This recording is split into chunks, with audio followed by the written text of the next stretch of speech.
कह रहे कि हम भारत के रहने वाले नहीं है, हमारा मूल विदेशी है, ये यहीं के लोग हैं सारे। अगर ये मजबूत हो गए तो कभी भी हमें यहाँ से हटा सकते हैं, क्योंकि हमने अंग्रेजों को यही कह करके हटाया है कि अंग्रेज विदेशी है, इसलिए विदेशी अंग्रेजों वापस जाओ। तो जब तक ये लोग कमजोर रहेंगे, मैं नहीं कह रहा हूँ, खुद पंडित जवाहरलाल नेहरू ने अपनी किताब में लिख रखा है, वहां से पढ़ करके मैं बोल रहा हूँ, बाबा साहब ने सारा पूरा फरिया उखेड़ी है इनकी।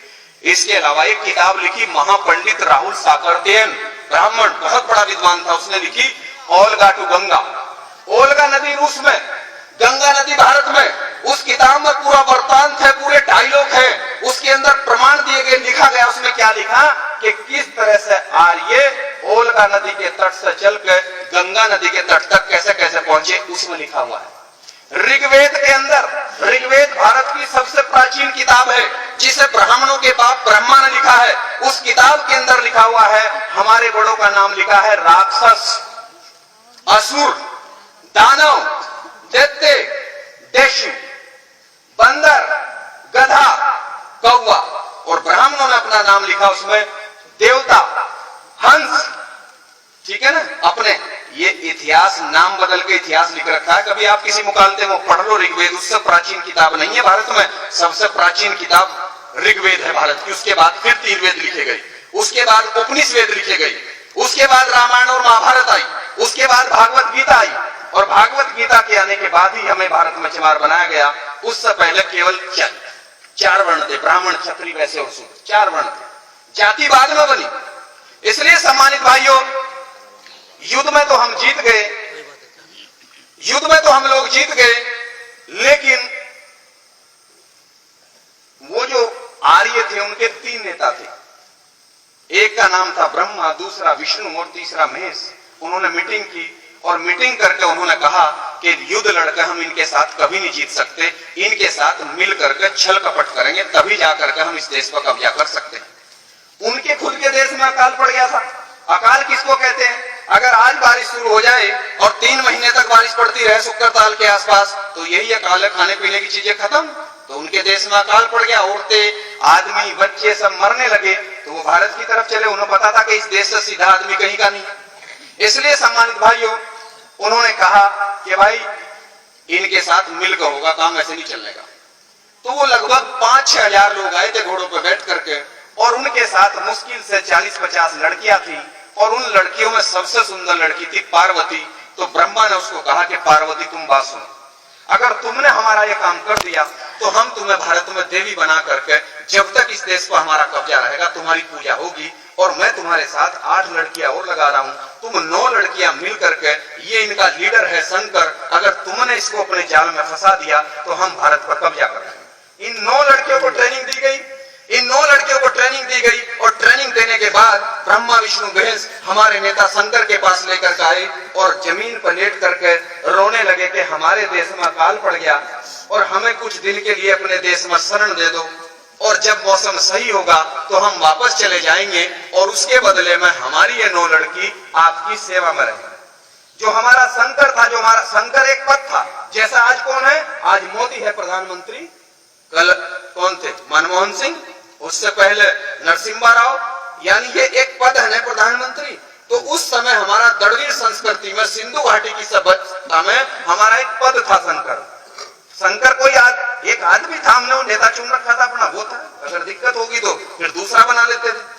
तो उसने कहा भाई ठीक है, चलो मैं आपको टाइम दे रहा हूँ, 6 महीने भारत में रह लो, जब मौसम सही होगा वापस जाना पड़ेगा।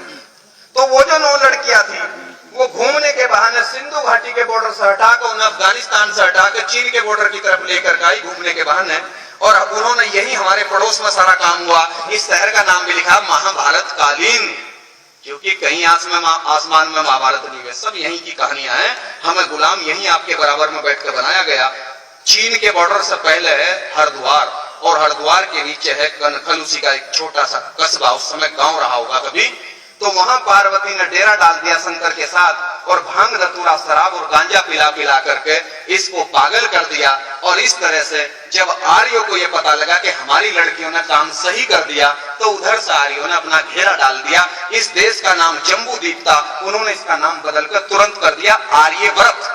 व्रत का मतलब होता है घेरा, यानी अधिकारियों ने घेरा डाल दिया। घेरा तो डलेगा ही जब जिस देश का नेता ही बेईमान उनके चक्कर में फंस गया और उनको शरण दे दी भारत में, और उसने अपने इतिहास को पढ़ने की कोशिश नहीं की, इस चक्कर में उन्होंने भारत में कब्जा कर दिया।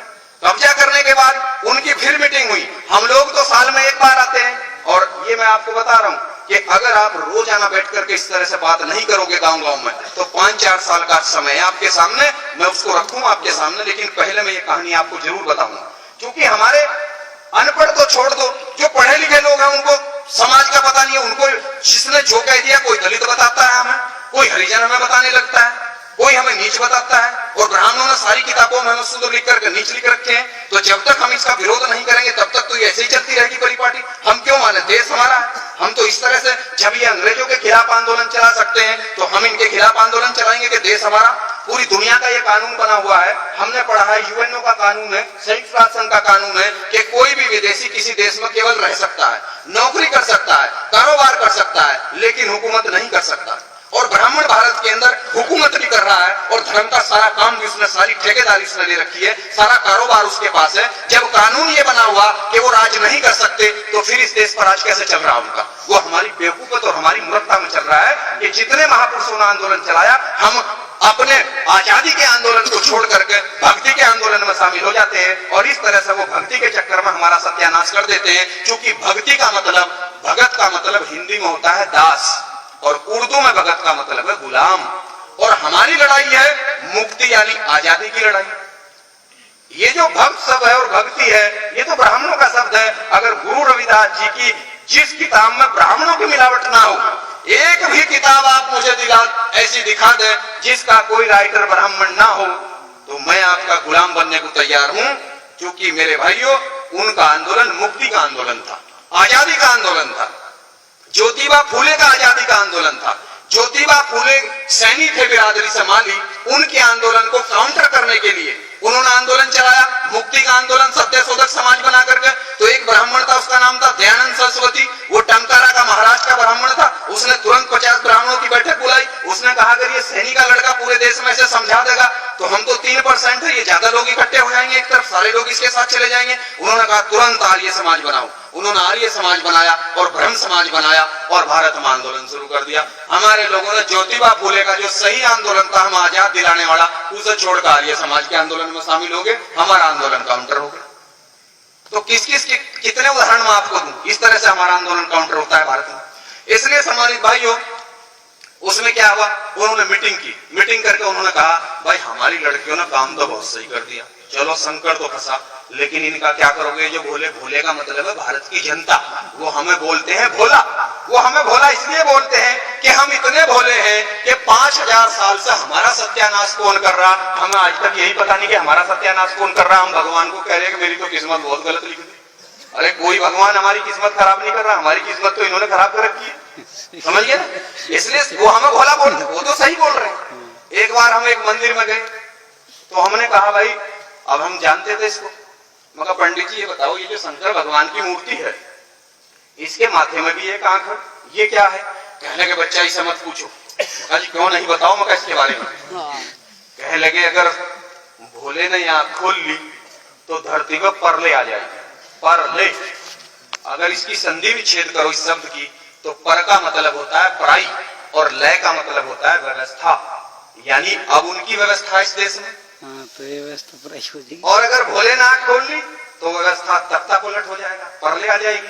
तो इसका मतलब क्या है? भोले कौन है? हम। और यहाँ क्या होता है? दिमाग, बुद्धि।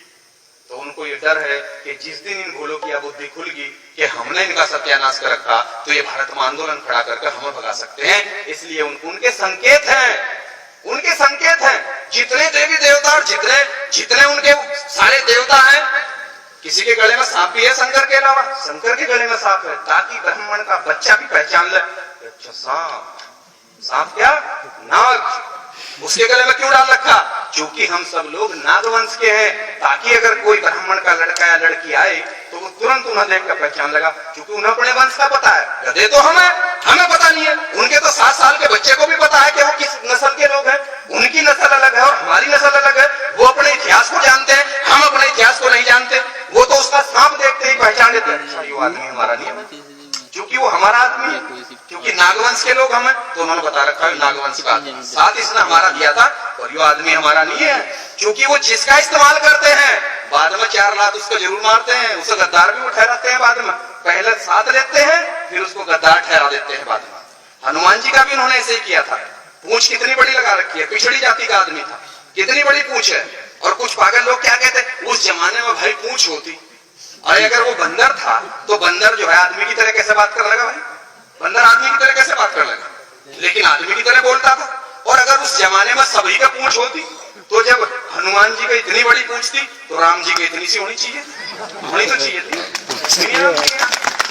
तो ये तो हमारा बना रखा है, इन्होंने बहुत अच्छे वाला बना रखा। इसलिए सम्मानित भाइयों, उन्होंने ब्रह्मा ने कहा कि इनका इलाज भूलों का मैं करूंगा, और ब्रह्मा बैठ के लिख कर लेकर के कलम, और कलम के मामले में ये कसाई है। बाबा साहब ने लिखा है, बाबा साहब ने लिखा है कि ब्राह्मण चेहरे से भोला होता है लेकिन दिल से कसाई होता है।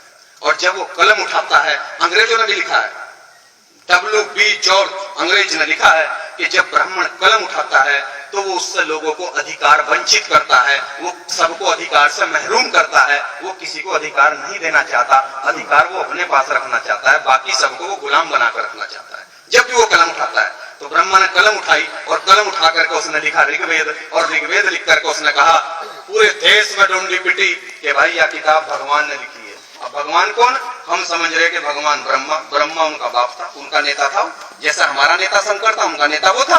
कि भाई ये उसने, भगवान ने किताब लिख दी और इस किताब में जो लिख दिया जो सबको मानना पड़ेगा। अब उस किताब में उन्होंने क्या लिखा, उसमें उन्होंने लिखा पहले नंबर पर ब्राह्मण होगा और इसका काम पढ़ना और पढ़ाना होगा, दूसरे नंबर पर क्षत्रिय होगा, इसका काम हथियार रखना होगा और देश पर राज करना होगा, तीसरे नंबर पर वैश्य होगा, भारत की सारी जमीनें इसकी होंगी, जमीनें हमारी थी, जमीनें सारी बनियों को दे दी। अगर इस देश में अंग्रेज ना आते, मुगल ना आते और बाबा साहब संविधान न लिखते तो चाहे जाट हो या गुजर हो या कोई हो, 1 इंच जमीन किसी के पास नहीं थी, सारी जमीनें ऋग्वेद लिख करके बनियों को दे दी गई थी। गांव के गांव, अब से 300 साल पहले गांव के गांव बनियों के होते थे। और जो पुराना आदमी यहाँ बैठा होगा, जिनको थोड़ी सी भी समझदारी होगी, उनको पता होगा कि ये तो आजादी से पहले तक सारा का सारा जमीनें तो बनियों के हाथ में थी, जबकि जमीनें हमारी थी सारी। इसलिए सम्मानित भाइयों, उन्होंने तीनों ने काम ले लिया, एक ने पढ़ने लिखने का काम ले लिया, एक ने राज करना ले लिया और एक ने सारा कारोबार ले लिया। और जो हम इस देश के असली मालिक थे, जिन्हें वो भोला कहते हैं,